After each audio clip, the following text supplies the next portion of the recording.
Test numéro 54.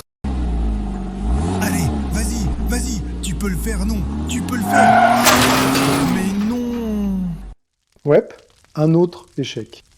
Mais que faites-vous donc là? Quoi? Mais des crash tests, bien sûr. Pourquoi? Des crash tests? Mais vous n'avez donc jamais entendu parler des simulations numériques? Simulation quoi? Mais CAE, non. CAE? Oui, Computer Aided Design, bien sûr. Ok, pas de problème. Donnez-moi juste 5 minutes et je vais tout vous expliquer. Eh bien, vas-y mon ami. Éclaire-nous donc un peu. Alors voyez-vous, de nos jours, grâce aux outils numériques, il est possible de simuler le comportement d'un produit, que ce soit une caisse mécanique, une structure ou même un objet du quotidien, avant même qu'il ne soit fabriqué. Et c'est ce qu'on appelle le CAE pour Computer Aided Engineering, ou en français, l'ingénierie assistée par ordinateur. Tout commence par une modélisation 3D de l'objet, réalisée avec des logiciels comme SolidWorks. Cette étape s'appelle le CAD pour Computer Aided Design, ou en français, conception assistée par ordinateur. On y définit la forme, les dimensions, le matériau. En fait, c'est comme une version virtuelle très précise du produit réel.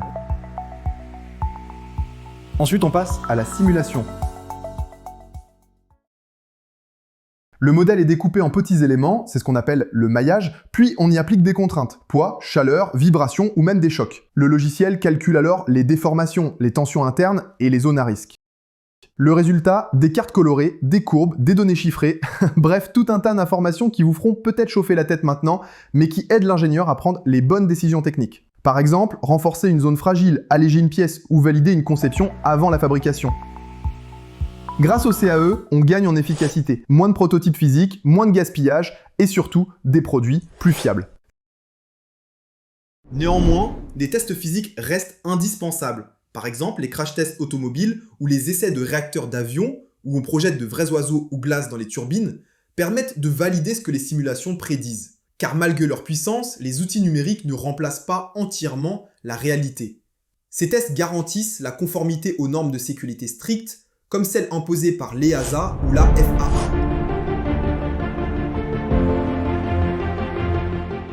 Maintenant, à côté des CAD et CAE, on entend aussi très souvent parler du CAM, Computer Aided Manufacturing, autrement dit, la fabrication assistée par ordinateur.